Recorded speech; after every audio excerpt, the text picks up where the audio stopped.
health. See those coming in. Oh, yes, Joe, shout out to that answer. I'm a big fan of something I like to call dark time, so disconnecting completely. Joe, it's actually not something I do with my friends as well. So they know like text messages after a certain time, I'm probably not going to respond to it either. All right, y'all, we are 3 minutes in, so I'm going to go ahead and get started here for today. First of all, just want to say welcome, y'all. Welcome to this session. It's going to be so fun because we're all going to have something to share with each other and to learn from one another. And I'm going to make sure we've got everyone else coming in here. All right, with that, in case you don't know me, hello, I am Vaneeta. I am the head of operations and emotional fitness at COA. I'm also a clinical psychologist. And what that means is I've honestly had the pleasure of working with hundreds of companies, Dropbox, Giphy, Slack, and I've trained their executives, their people teams, their managers on the skills that we're going to be covering today and on people skills. What are the skills needed to interact with our teams to strengthen our teams and employee mental well-being? My expertise is in behavior change. It's in interpersonal dynamics as well as motivation. Who couldn't use more of that? So I get really excited about today's session because really I'm going to try to share with you everything I've seen and learned over the past 10 years or so, but also wanting for you all to pitch in and share what you've learned. Okay, well, why are we here to talk about mental health in the first place? I just want to level set right here. There's a big problem out there, really, which is amongst companies and really the workforce, and burnout really is the workplace injury of the 21st century. We're on these computers, we've got demands, we're working with people much more intimately than we did before. Everything is changing. And what we know is statistically 80% of all employees are citing burnout, stress, dealing with changes as a source of challenge. And that stat comes from the American Psychiatric Association. And yet we see these traditional ways that we're trying to provide support for our employees like an EAP. People aren't really using them. We'll talk about why that might be. But that's today what we're going to dive into and really try to support our employees with their mental well-being. A little bit about COA before I get rolling here. We are your team's online gym for mental health. We offer emotional fitness classes as well as on-demand content. All of this based in community, and I'm really wanting us to all be in community here today. We work with hundreds of companies to support employees in different roles, different departments, different levels. The idea here is how do we empower employees and their teams with learning, developing, and applying these skills. Now, this is where I want everyone to just pause for a moment. Do your employees exhibit these 7 traits that you see right here?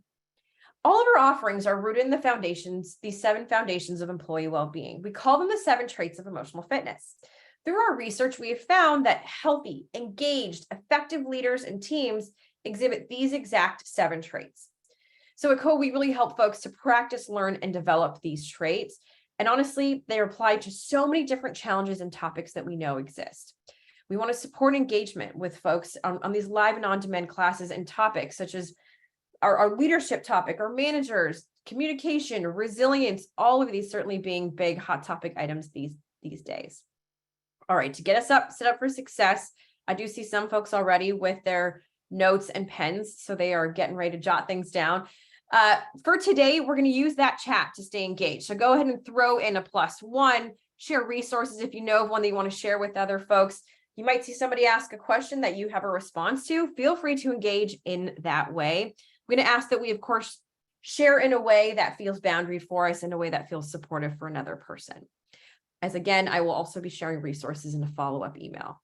Let's check in with how y'all are doing though. Let's use that chat. Let's get kickstarted. Head over to the chat and type in what I like to call your 1-word feels or resting heart rate. 1 word that describes how you're feeling right now, but along with your city. So what city are you and where you're located and your role. So your city, your role, your feels for how you're feeling. Honestly, it could be I'm excited, I'm hungry, I'm caffeinated, I'm scattered. My word today is excited. So wherever you are, whatever your role is, go and throw in a chat just so we can all start to build our community today and get to know who is here with us.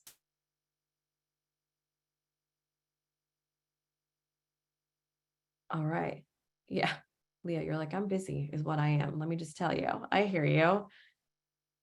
I will take hopeful. I will take energized. I can work with all of this, y'all. Keep those coming. So helpful to know who else is here in the room.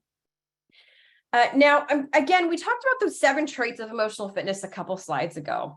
And I want to remind ourselves, and everyone here, why we care so much about employee mental health. Other than, of course, the obvious, we want people to be healthy. It's just a good thing to invest in. There are other reasons why it can be a benefit in the workplace. Now, there's honestly so much research for me I could wax poetic for an entire hour on these 4 and the research behind them, but we do know that there's increased productivity. Basically, the better someone feels, the more invested they are in their work, the more they're driving that company mission forward. They are engaged, they're chatting with their coworkers, they're asking questions in meetings, they're staying at the job because they're more satisfied with it.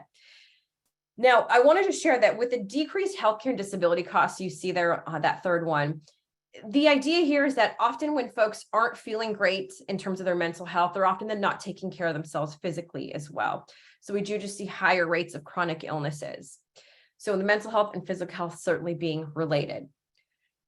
With the reasons why we actually care about mental health, there are some unique aspects to the time that you and I are in right now. We are continuing to see many upward trends in terms of companies investing in employee mental health. And yet, interestingly, we're not seeing or hearing employees saying, I'm feeling more mentally well than ever in the workplace. So what's that gap? What's going on here in terms of companies saying they're investing more, but employees not reporting the same? We're going to try to solve for that exact thing today. 3 things, though, that are worth mentioning in terms of trends that I'm seeing. One is we are seeing the stigma reduce when it comes to mental health. So we are hearing people talking more about it. You probably heard in headlines, we hear celebrities talking more about it. We are hearing that folks are accessing support, maybe for the first time ever. We're hearing conversations in the workplace. The second part here is employer-provided mental health support is also increasing. There are more options than ever, certainly. We're seeing that even to recruit and retain talent, companies that offer these benefits are more competitive. And in fact, I've even heard candidates are asking for this in the interview stage. And then third, you heard me talk about at the very beginning, this idea of burnt out. I'm almost burnt out from having the conversation of burnout, but not in the way that y'all would expect. And that's where this third trend comes in, and one that I'm kind of relieved about. And that is the idea that leaders are making structural and systemic changes to how we're working. So they're not simply telling their employees, use your PTO. That'll solve your burnout. It's not fully the solution here. So it'll help, but it's not really the full picture. We'll dive into this. I just want to share that I'm mentioning these trends. It's helpful for people leaders, for us to really be able to place ourselves. Where are we when it comes to these 3? Are we trending in the direction that every other company is as well? Now, if there are other trends that you've noticed, y'all, go ahead and throw into chat. What are some of the other trends you're noticing when it comes to mental health, employee well-being in the workplace? Because certainly we all want to make sure that we're staying on top of what's going on. Now, as folks registered for today's event, you certainly saw that prompt of what are some of the topics we'll be covering today. These are the big themes. Now, I'm also going to be asking for crowdsourcing of ideas throughout, so it's highly interactive, but I also will be sharing and speaking to them in terms of what I've seen from my experience. But let's go ahead and start here to get a sense of where everyone here today is in terms of initiatives. So in a moment, you will see that poll pop up on your screen. And so Andrew, I'll ask you to go ahead and launch that poll. And the question here is, do you have mental health benefits or any mental health learning programs in place today? So the options are plentiful. You see here, yeah, we've got an EAP, but that's about it. Yeah, we've got an EAP, some apps, all the things. Maybe it's we've just got apps. Maybe it's actually we don't have anything, and that's also what you're here for, to learn. So go ahead and throw into chat which one applies to you. I'll give folks like another 5 seconds here before we take a look at the results. All right, so let's go ahead and share results to see where is everyone at in this community. And well, just as I suspected, we're kind of everywhere when it comes to thinking about mental health and where we all are. Now, interestingly, I will say that there are some aspects of these benefits y'all shared that are better than others.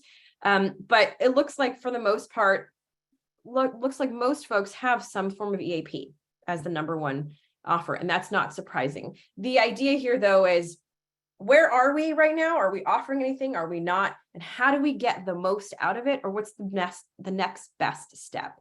That's what we'll cover today. Now, some folks here might not be offering some off benefits at all, as we saw. And whether you're looking to set things up or if you're reassessing what you already have, I want to just chat through why things aren't working. And then we'll move to the 3 biggest levers to pull so you can actually get things working. The first one here is I want you to just ask yourself, is what we're offering reactive? What we've learned is that employees may still be perceiving mental health benefits as reactive, as in it's only an offering for someone who has a mental illness or a diagnosed mental disorder. This misunderstanding often leads people to believing, this isn't a benefit for me. The second is our offering a one-size-fits-all? Is there a lack of personalization? If employees are perceiving this benefit as one-size-fits-all, they're less likely to use it. If someone in finance has the same number of sessions and they're going through a divorce as I am, and I just lost somebody close to me because they had passed away, how is it that we're getting the exact same offering here? Or if I'm struggling with the self-esteem issue, why is this other person getting the exact same offering? It's not seeming like it's now speaking to what's going on for me. So for all of the varied symptoms, all of the varied challenges that folks might be experiencing, having the one size fits all isn't exactly the personalization that employees are seeking. Thirdly, one that's really high importance to me as a clinical psychologist is the idea of clinical quality and ethical quality. What's the quality control on what's being offered here? So, who are the providers? Are folks licensed? What's their specialty? Who's overseeing it? Truthfully, all the things you can think about when it comes to quality control are high value here. Fourth one is there a lack of relevance to workplace challenges? If I, as an employee, do not see the link between me receiving mental health support and the impact of the role in the workplace, I'm likely also not going to access it. Because now it seems like something I should be doing off on my own that's separate from what I'm doing. By the way, also, if no one in leadership is talking about how they've accessed this benefit or sharing how it's improved their ability to be a leader or a teammate, there's no explicit encouragement for employees to access that support, and you can expect low utilization. There's also a missing feedback loop. So if you're not quite sure if folks are finding it helpful or what their challenges are, it's incredibly tough to reassess, are we getting the most bang for our buck here with this service? I don't know about you, but a 5% utilization rate doesn't seem like we're getting the most of our investment here. And I will just share the missing feedback loop. Certainly there are some bumpers that exist here to protect confidentiality for employees, but other than attendance or maybe utilization data, there are some benefits and some programs where you don't ever get to learn as a people leader what else might be going on for employees, whether it's trends or patterns. So if 90% of folks are experiencing burnout, you unfortunately lose that very rich piece of information in the feedback loop. All right, those are the 5 top ones that I've certainly seen. Y'all feel free to go ahead and throw into chat, what's one reason why you think you've seen existing benefits not working? So whether it's at your current company or there was a past company you've been in, or maybe your own lived experience, what's one reason you've seen existing benefits just not working for folks? And as y'all are throwing that into chat, I always find it's the best way to then answer one of the bigger questions that we often have as people leaders, which is, okay, but how much money do I need in order to have this program and run this program successfully at my company? So with that, what we're going to do here is we're going to go ahead. I know folks are throwing that into chat. Feel free to keep going with it. We're going to go ahead with our second poll today, which is what's the current budget range that you've got for mental health and learning initiatives?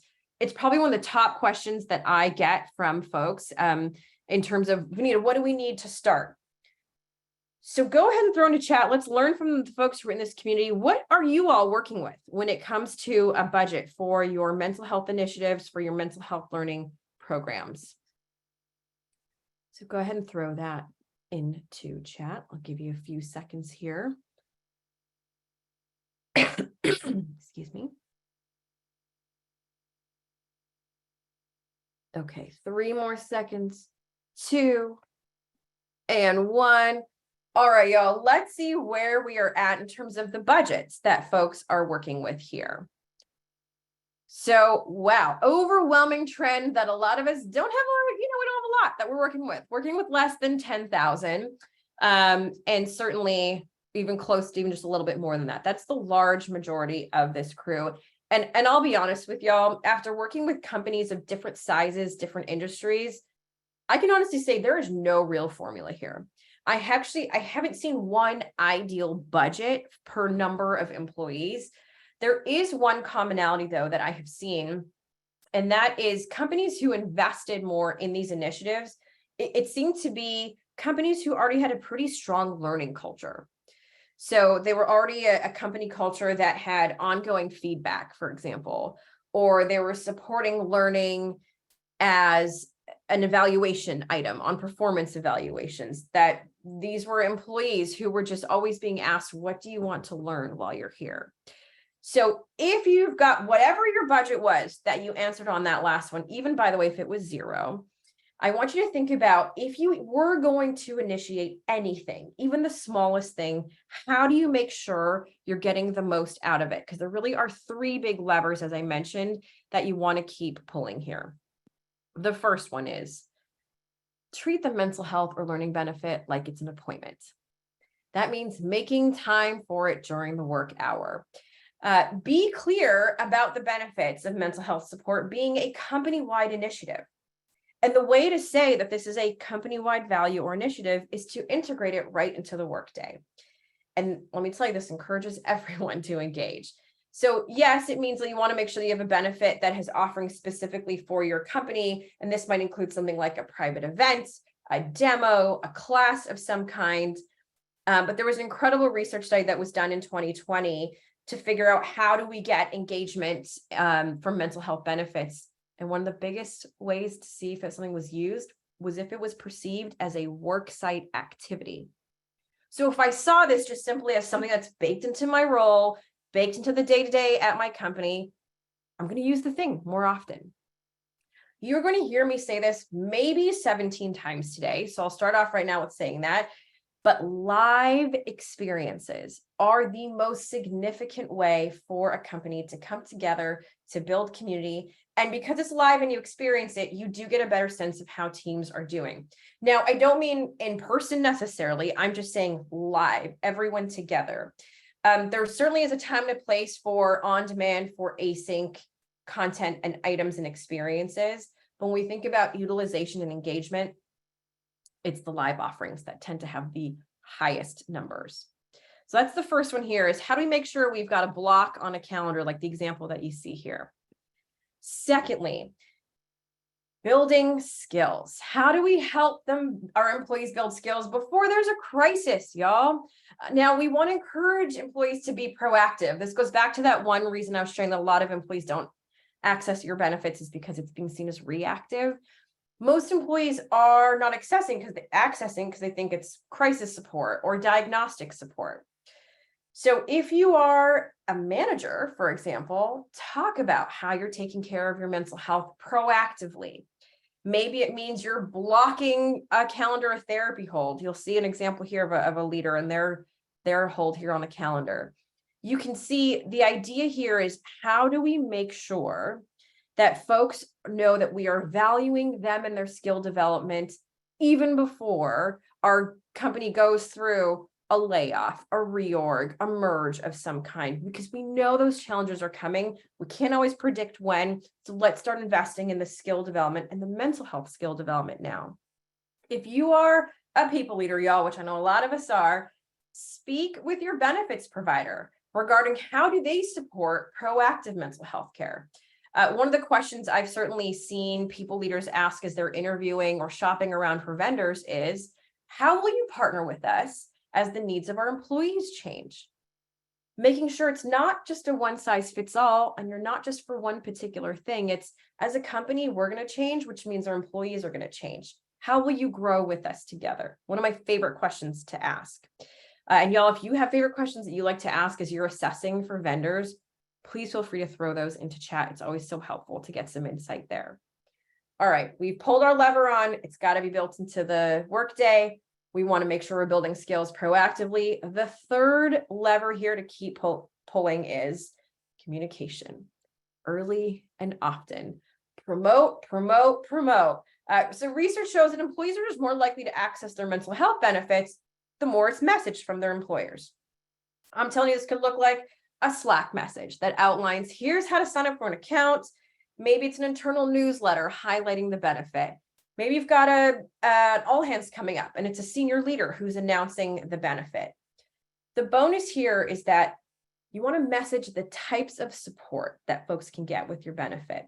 So showcase the wide range of issues. It might be, hey, y'all, you can work on your resilience with daily workouts. You can learn how to give and receive feedback without being defensive. You can receive romantic relationship support. Some of those specifics are actually incredibly important, particularly for folks who might have never accessed mental health support before, because they actually aren't quite sure what's a good entry point. They want to make sure that one of their challenges it will be spoken to. Now, when I say promote, promote, promote, and communicate often, I really do mean so, y'all. So here we're going to play a little guessing game. Go ahead and throw into chat, how many times do you think we need to hear a message as humans in order to recall it and repeat from memory?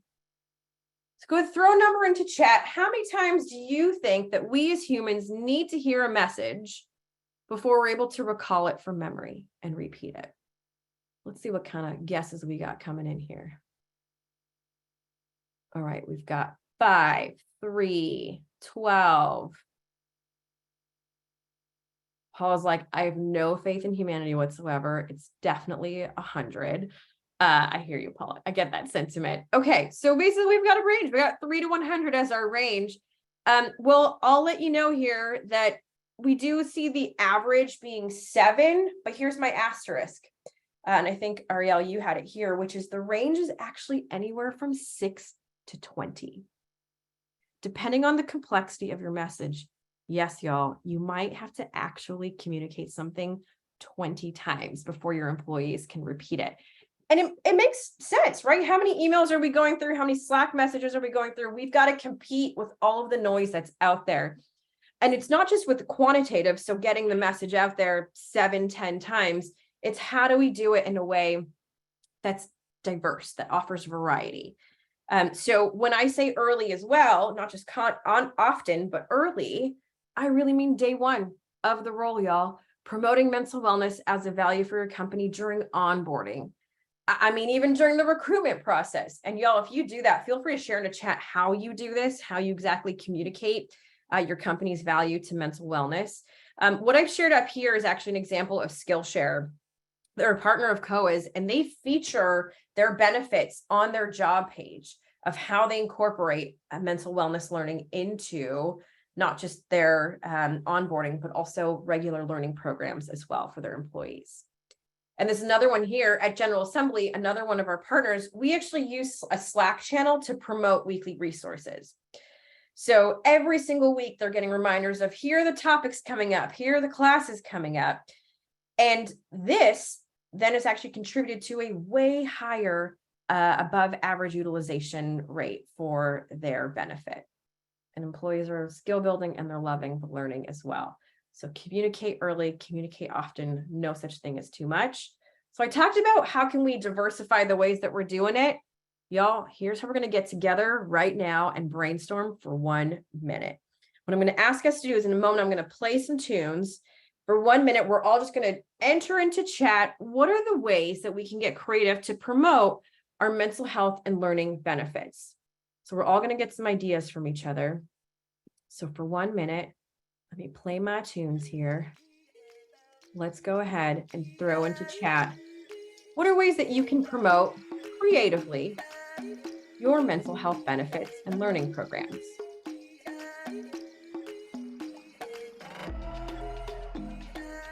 I'll start the timer now.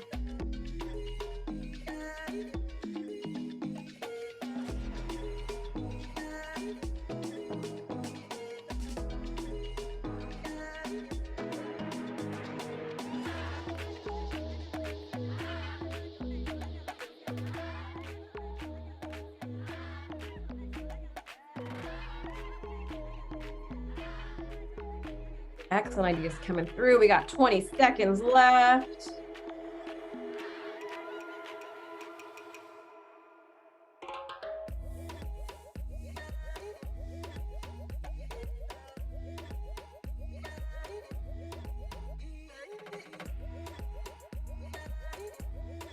Okie doke.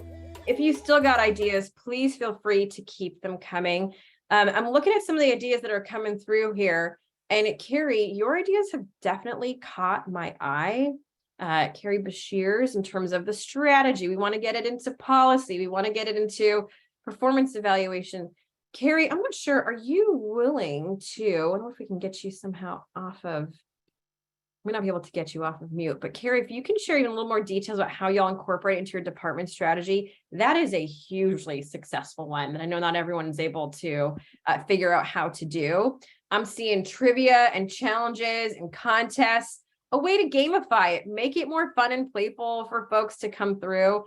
All of these ideas, by the way, that have been dumped into chat will be shared in the follow-up resource you will get in a mini playbook here. Okay. We've thought about ways to set up what do we need to consider when we're looking for a mental health benefit or a program. We've thought about the 3 ways, the ABCs to get the party started. But oh man, now we've got another block, which is how do I show my return on investment? Good old metrics, good old ROI. Let's get to it. These are the big 3, certainly, that I have seen people, leaders, the numbers they've been using to track progress, the numbers they've been using to influence in terms of budget or finance or in any senior leadership meeting.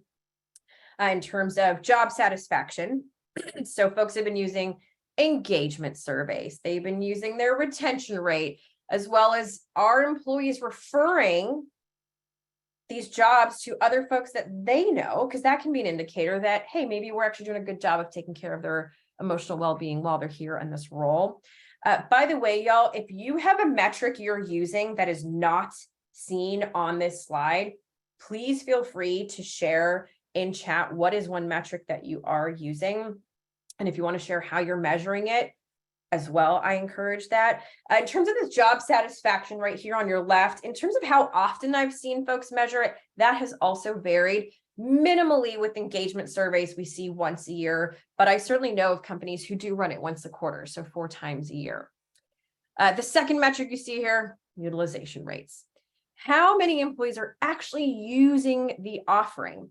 Now, I've also seen this not just come up as a number, so something they gathered in a survey, but I've also seen companies do focus groups or have small interview groups and conversations led by people team members as a way to understand how are they using it, how often are they using it. Maybe they did use it, so it looks like the number is great, but then they stopped after just one engagement. So the focus groups allow us to get a lot more data as it relates to that. And then thirdly, the engagement rate. So this is where our engagement surveys can come in handy again. This is also where we've seen internal promotions be one way where we've been able to demonstrate that employees are much more engaged because they're wanting to grow in their role, they're wanting to move forward in their role and with the company. So other than these 3 metrics, I've seen some other ones coming through here too. Oh, thank you, Carrie, by the way, for getting in more detail around what that looks like. So rewards programs, I've definitely seen some folks, there's like different point systems you can use, and that's a metric that companies have been also able to demonstrate engagement. Now, those are the ones that I've seen across the board. I want to go ahead and actually turn it to you all in terms of what you're valuing in your role. So in a moment, you'll see a poll pop up here in the middle of your screen that's going to ask, what's the most important one for you? When you're thinking about, or if you are currently investing in employee mental well-being, what's the metric that you're trying to move the needle on? What's the one that's most important? So is it engagement? Are you really invested in reducing turnover? Is it about productivity? Is it about cohesion, inclusion, morale? Is it actually you're focused more on your leaders, so leaders and managers?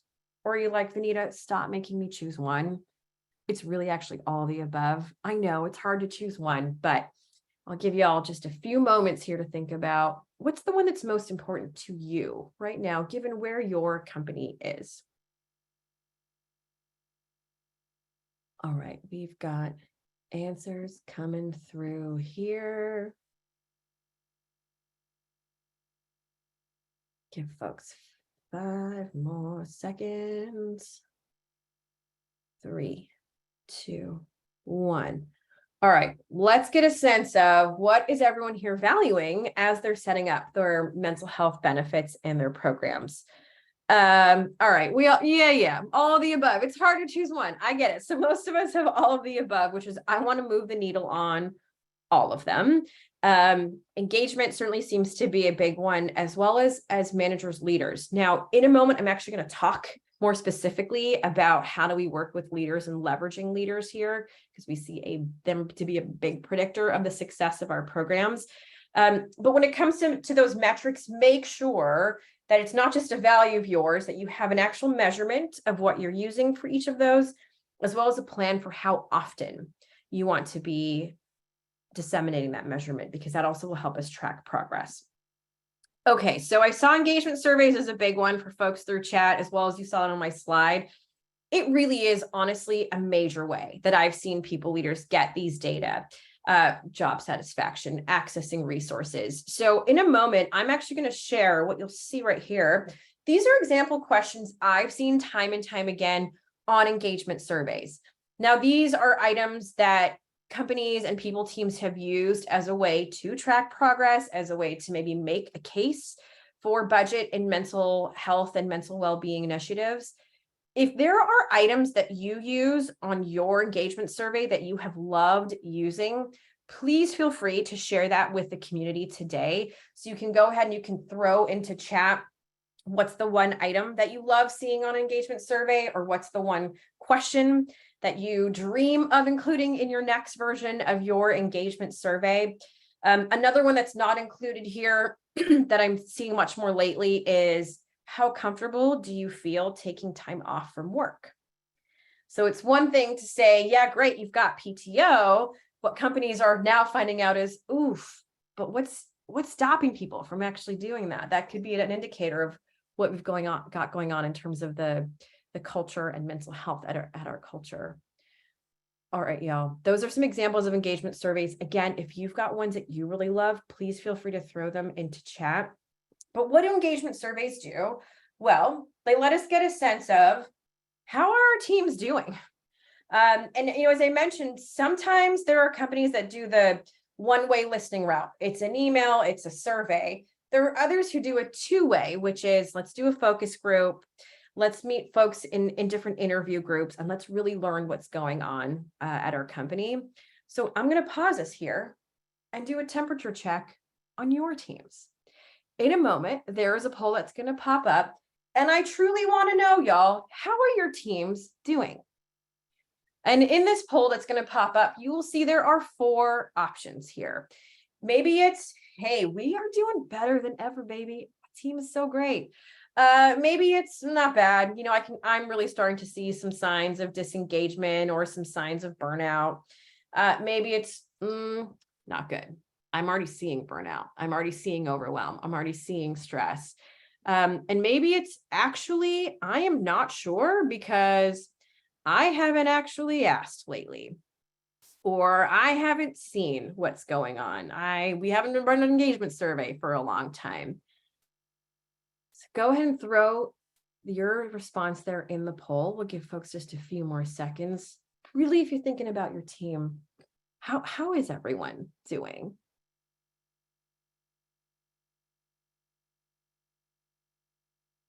All right.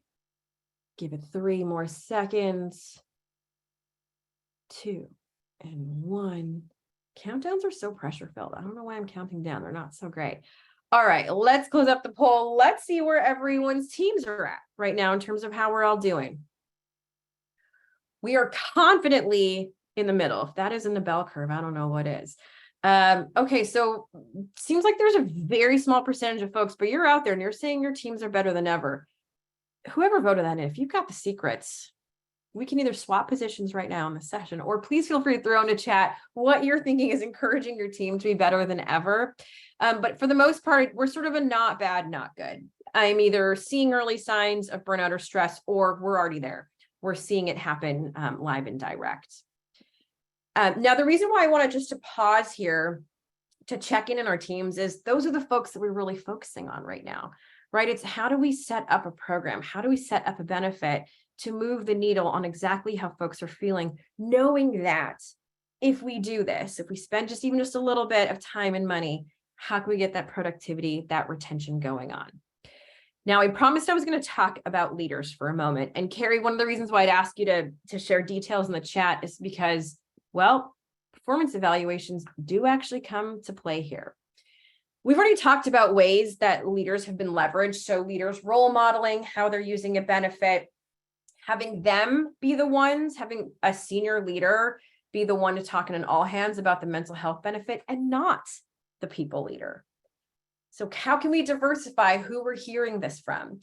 We also talked about leaders being ones to block off time in their calendar as a way to role model that they're putting time towards their mental health. Now, I want to make sure that I mention this when it comes to managers and leaders. It's also about keeping them accountable. Now, there's a reason why I'm focusing on managers, and that is because of all of the different positions and different industries and different teams that exist. Managers are a hotspot, y'all. We find that even just a little bit of investment, and we find that it spreads in a really great way. They actually have, I always say this to senior leaders when I meet with them, hey, your most influential folks at your company are your managers. They have their ear to the ground. They know what's going on with folks. They hold so much data that sometimes doesn't make its way back up to the people team or even to other senior leaders. So one way that I've seen managers be kept held accountable and really have this baked in as a responsibility of theirs is to have it be in the performance evaluation. So I've seen companies have a dedicated area of evaluation for mental health and well-being. And some of the items that you see here are exactly those that map onto it. So it's this manager supports direct reports in taking care of their mental health and well-being. Some behaviorally, how that's seen is they have items on their one-on-one agenda to check in about this. Using them as your amplifier for talking about mental health benefits, or hey, maybe even using the managers as your pilot group. If you want to pilot something small to get the ball rolling on an initiative, managers are a great group to start with. As well as having a self-assessment where managers or employees have to assess, how do you think you're doing on some of these skills? So I want to share with you actually a real story of a case example. Yeah, Melody, I see your comment there. +1 to that. If the manager is the one that's causing the most stress in the department, it's not the hot spot that we want to be seeing. Though certainly then are the folks that we want to be offering more support to and the skill sets to. So to really bring this to life, I want to share a case example of a manager that I got to meet, I got to study at a company that had, like many out there, recently experienced layoffs. Lots of change happening, responsibilities are shifting, roles are shifting, and like many companies, having to get creative with less resources. So thankfully, Fernando is one of those managers who will attend the trainings. And he is a manager on the sales team. He's been with this company for a couple of years now. He's actually been through several changes at the company in just 2 years, but most recently they've had a big layoff. And I'm going to share with you a screenshot of part of his performance review right here. So Fernando meets all expectations. His role as a manager, he's willing to mentor other teammates who are developing skills, adapts easily to rapid change, supports his employees by holding consistent meetings, learning about their needs, asking for feedback, writing about company benefits, providing development opportunities. Okay, here's why I just loved that and needed to screenshot it. This speaks to the behaviors and the skills that Fernando embodies so that we know he's working to improve team well-being.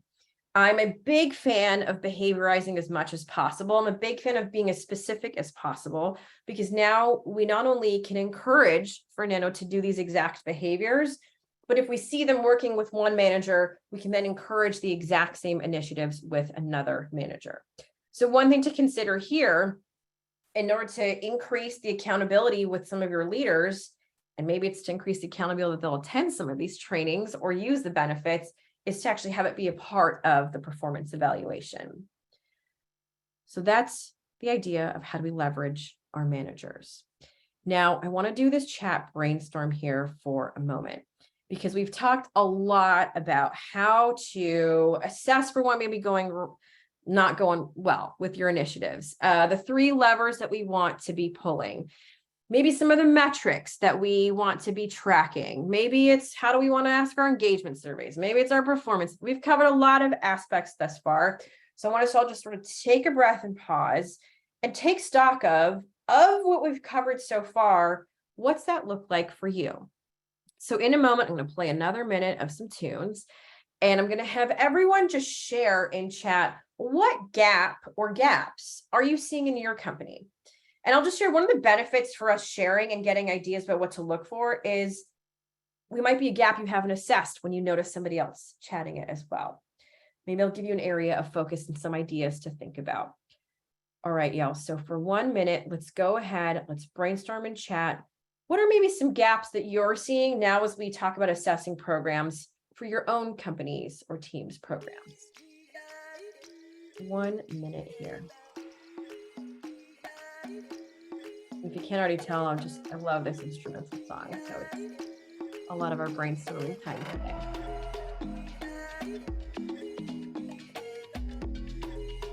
What are the gaps you're seeing?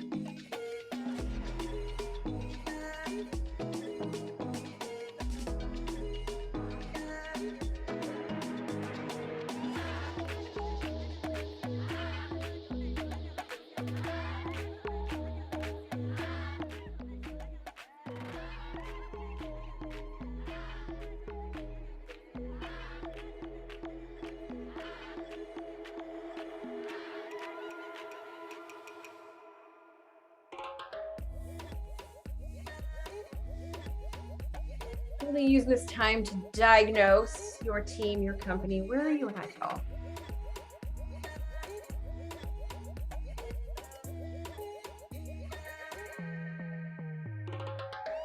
Ten more seconds here.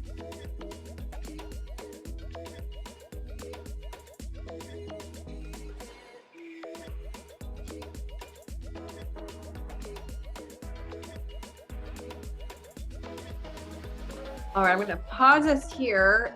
Thanks, folks, by the way. Really appreciate whenever folks are being vulnerable to share. I don't know, we haven't nailed this one thing just yet, but we'll get there. So seeing engagement surveys, maybe need to leverage those a little bit more. Missing metrics or even tracking and following up on the metrics. Strategy, yes, in general, like what are we trying to do here? What are we trying to reach?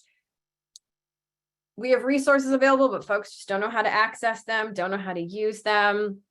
Not getting engagement from different departments, regular check-ins. Oh my goodness, we've got so many good ones coming in here. Now, what I'm hoping you can see is actually every single one that we are seeing come through chat. There is something small, something you can do to move the needle, even the moment that we are done here today. All of those have different approaches that you can take. Now, in terms of thinking about mental health benefits and programs, I just want to give a shout out right now for a moment to the employees who are the ones who drive these initiatives. And it's maybe not the people team, and it's maybe not the senior leaders, but it takes one employee to say, I really think we should care about this at this company. Or here's how I see valuing mental health being tied to our company values and our company mission. And I'll be honest, it's many of the initiatives that we've been seeing in the last few months have been employee driven. So much so that maybe a few employees have now created an ERG for mental health or an affinity group. So in terms of employee advocacy, if you know that you have someone on your team, someone at the company who's approached you to say, here's a thing I want to do, there's a way that you can coach and support them. Because truthfully, many mental health benefits I've seen being offered at companies happens because there's one person who has decided to initiate it. So the sort of the pro tips in terms of how we've seen this go well, or at least gain some progress when an employee has this idea and this energy. One is we tell them include some data when you can. So this might include, hey team, I'm going to bring in a psychologist to be a speaker for a lunch and learn, and we'll do a survey there. There's some data. Maybe it's a research study that's already been done and with a company that's similar size to you or similar industry. That's some data. Back to those metrics focus. 2 is I really do encourage employees to make sure their managers know that this is something that they have a lot of energy, enthusiasm around. So meeting with the manager, recruiting their partnership, recruiting their support on the initiative. They might have ideas and supports that we're not aware of. 3rd is ask for a seat at the table. Meaning if you know of an employee who has a lot of energy about this, invite them. They're an internal influencer. Invite them to the pilot that you run. Invite them to start a committee or be on a committee. Maybe invite them to review the mental health and well-being part of your engagement surveys and get their input. We want to engage with them rather than avoid and pretend that that person and their enthusiasm doesn't exist. They can actually be an incredible source of expertise and information. And you heard me just use the word pilot.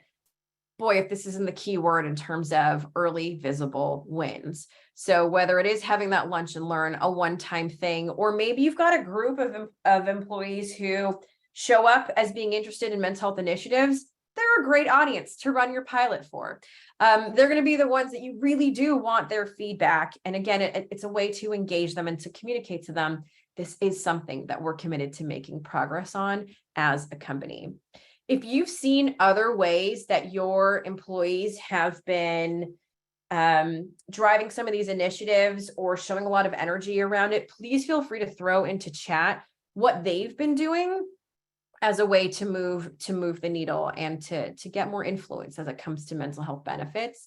I'm going to share with y'all actually a screenshot of an email that an employee sent to their manager for exactly this purpose, wanting to recruit their manager as a support person.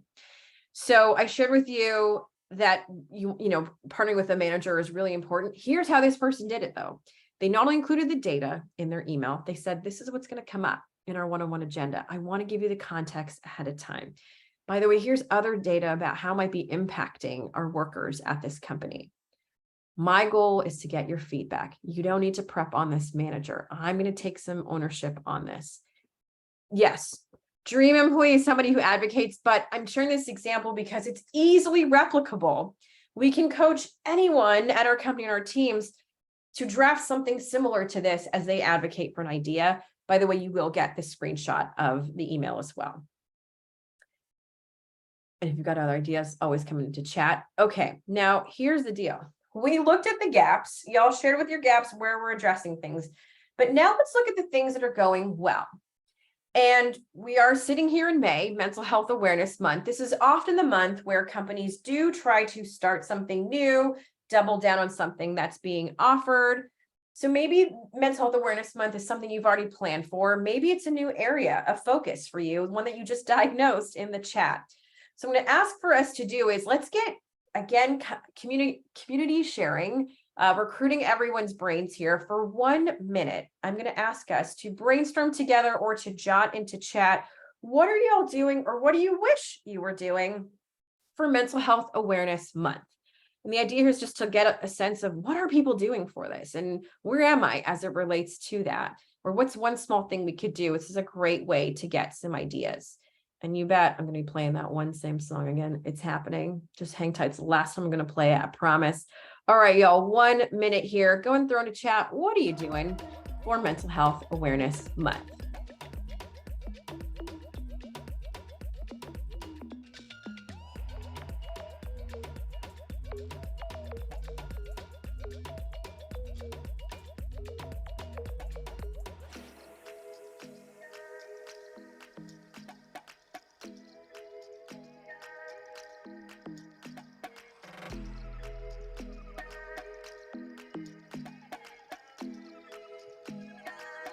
Thirty more seconds. We're halfway through.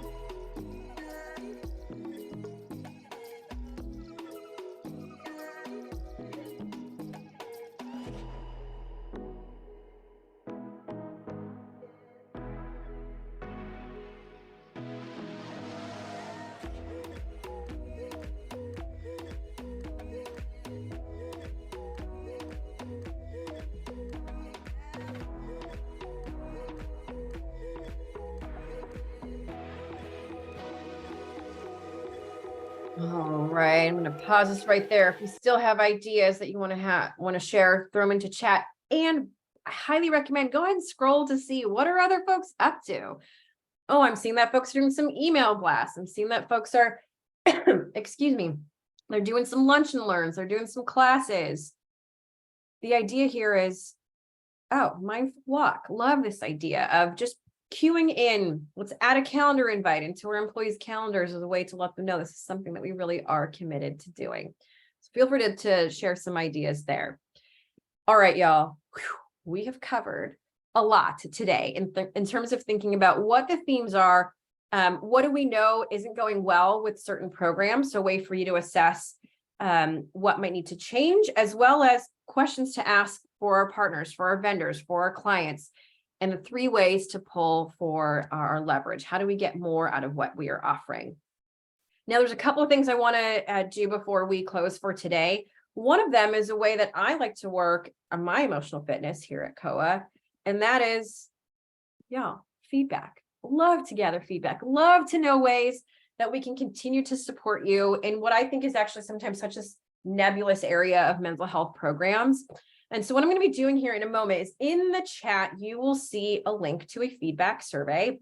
This is a 60-second survey. It's going to ask you questions like, what's most useful? What are topics you'd want to see in the future? And so truthfully, the idea here is we want to curate workshops, wellness workshops, classes that are most applicable to the challenges that y'all have right now or the questions that you have. So I'm going to give you 60 seconds right now to complete that feedback survey. I think I said that was the last time I'm going to play that song. So I've got to choose different feedback survey songs for this 1 minute. And then we're going to close up with our final 2 thoughts for today and initiating mental health programs as people leaders.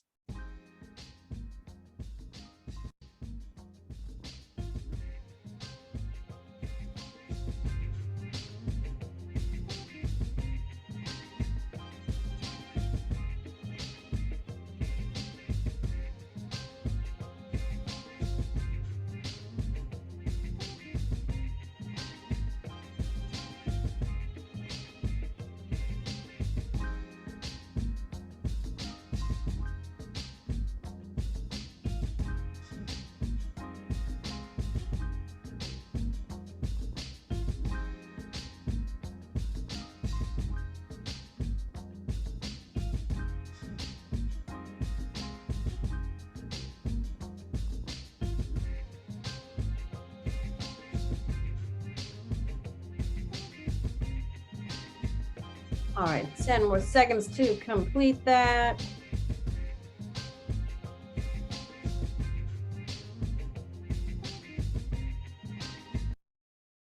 All right, y'all, if we're still finishing your last thought, no worries, finish that last sentence here.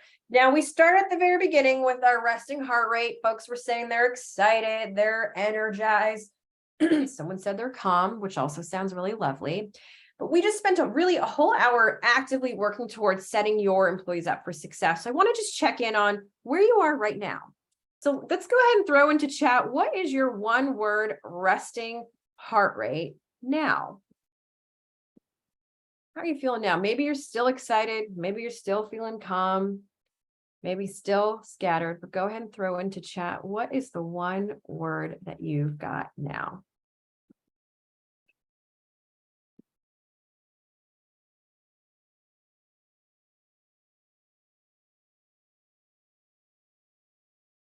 I mean, I'll take inspired, I'll take hopeful all day long, that's for sure. Now, I do want to share that the intention behind today's session really is to be program agnostic, that this isn't necessary, that what I've given you is enough information to be able to share what's more beneficial, what you want to shop for and consider as you're looking at partners. But I do also want everyone here to know that for folks who are here for today's event, you can actually go to joincoa.com and we've got a discount code for everyone here today for half off your first month of membership as a way to get a sense of our live group classes, our personalized learning, and our on-demand workouts. So I'm going to make sure that you have this discount code here in the chat as well. And that'll be in your follow-up email to get a sense of what are ways that we can continue to curate for employees. And finally, just a big thank you from me. I know how incredibly exhausting this work can be. Y'all are spending so much time investing in others' mental health. So I want to go back to my first chat prompt today, which is, what's one thing that you're doing for your mental health? And highly encourage y'all to do that this week. Thanks, y'all, for joining. Appreciate it. Be safe out there.